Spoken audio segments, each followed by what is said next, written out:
नमस्कार साथियों, पिछली वीडियो में हमने चर्चा की थी आरएएस प्रारंभिक परीक्षा के भारतीय राज्य व्यवस्था की।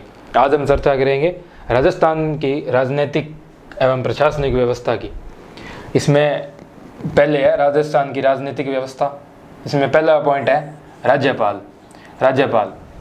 तो राज्यपाल के बारे में है कि राज्यपाल का पद जो है वो क्या है, उसकी गरिमाएं क्या क्या है, कौन नियुक्ति करता है, कार्यकाल क्या होता है, शपथ दिलाने के लिए कौन अधिकृत व्यक्ति है, इनकी शक्तियां जो है वो किस प्रकार विभाजित है, राज्यपाल और राष्ट्रपति की तुलना कि राज्यपाल को क्या शक्तियां प्राप्त है राज्य के संबंध में और राष्ट्रपति की उनसे तुलना की जाएगी। ठीक है।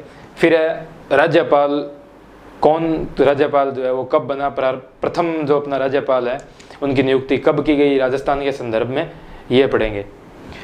इसके बाद फिर बात करेंगे मुख्यमंत्री जो कि विधानसभा में बहुमत प्राप्त दल जो है उसका नेता होता है और उनकी नियुक्ति किस प्रकार की जाती है ये। इसके बाद मंत्री परिषद और मुख्यमंत्री मिलकर राज्य के संबंध में कानून बनाने का कार्य करते हैं। ठीक है। फिर है विधानसभा के संदर्भ में चर्चा करेंगे कि विधानसभा जो है उसमें विधानसभा में निर्वाचित होने के लिए कोई व्यक्ति है, उसकी क्या क्या योग्यताएं होनी चाहिए, निर्वाचन जो है वो किस प्रकार होगा, पीठासीन अधिकारी विधानसभा का कौन होगा, कार्यक्षेत्र विधानसभा का जो है किस प्रकार से होता है। उसके बाद है उच्च न्यायालय। जिस प्रकार देश का सर्वोच्च न्यायालय जो है वो उच्चतम न्यायालय होता है, उसी प्रकार राज्य हेतु उच्च न्यायालय का जो है उस न्यायालय की जो व्यवस्था की गई है इसके बारे में पढ़ेंगे।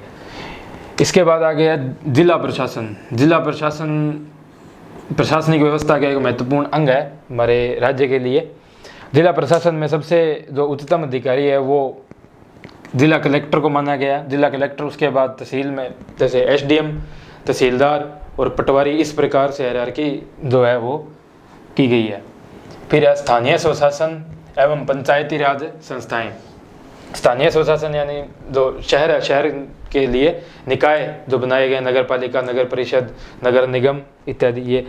और पंचायती राज संस्थाएं जो है, पंचायत यानी कि गांव को व्यवस्थित करने के लिए सरपंच, पंच इत्यादि की नियुक्ति है और है, तो वो सारी चर्चाएं पंचायती राज संस्थाओं के अंतर्गत की जाएगी। इसके बाद है संस्थाएं, कौन कौन सी संस्थाएं जो है वो राज्य में विद्यमान है। राजस्थान लोक सेवा आयोग जो है एक महत्वपूर्ण संस्था है हमारे राज्य की, जिसके तहत राजस्थान प्रशासनिक सेवा जिसकी हम तैयारी कर रहे हैं, जिसके प्रारंभिक परीक्षा के सिलेबस के बारे में चर्चा कर रहे हैं, उसकी जो नियुक्ति है उसका काम जो है राज्य लोक सेवा आयोग द्वारा ही किया जाता है। तो राज्य लोक सेवा आयोग का ढांचा क्या है, किस प्रकार है, उसकी संरचना क्या है, कार्य क्या है, कार्य क्षेत्र कहाँ से कहाँ तक है और शपथ दिलाने का कार्य कौन करता है, राज्य लोक सेवा आयोग के जो सदस्य हैं एवं अध्यक्ष हैं उनको, इसके बारे में चर्चा करेंगे। फिर है राज्य मानवाधिकार आयोग। यह भी एक महत्वपूर्ण संस्था है हमारे। मानवाधिकार यानी मानव के जो अधिकार हैं उनसे संबंधित सभी कार्य है उनकी देखरेख ये करती है। इसका जो कार्य क्षेत्र क्या है, इसका ढांचा क्या है, इसके अध्यक्ष है, सदस्य है, इनके बारे में चर्चा करेंगे। और इसमें एक मुख्य रूप से है कि 2019 में जो परिवर्तन किए गए थे वो महत्वपूर्ण है क्योंकि वो करंट से जोड़ के हम पढ़ सकते हैं। इसके बाद है लोकायुक्त। ये लोकायुक्त जो है वो वर्तमान में राज्य और लोकपाल जो है भारतीय व्यवस्था के अंदर कार्य करता है, जो कि भ्रष्टाचार से संबंधित जांच करता है। यदि किसी के खिलाफ शिकायत की जाती है तो यानी उच्च पद पे आसीन व्यक्ति की, तो लोकायुक्त करता है। इसमें पढ़ेंगे कि कौन कौन से जो पद हैं वो लोकायुक्त उनकी जांच कर सकता है, भ्रष्टाचार संबंधित कौन किस किस की नहीं कर सकता, इसके बारे में।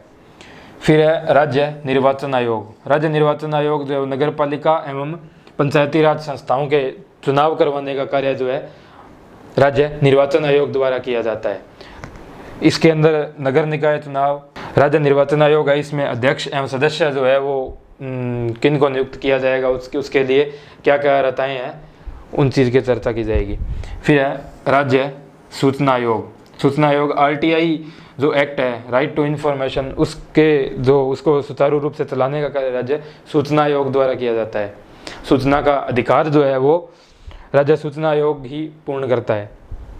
इसके बाद लोक नीति एवं अधिकार, लोक नीति, विधिक अधिकार एवं नागरिक अधिकार पत्र।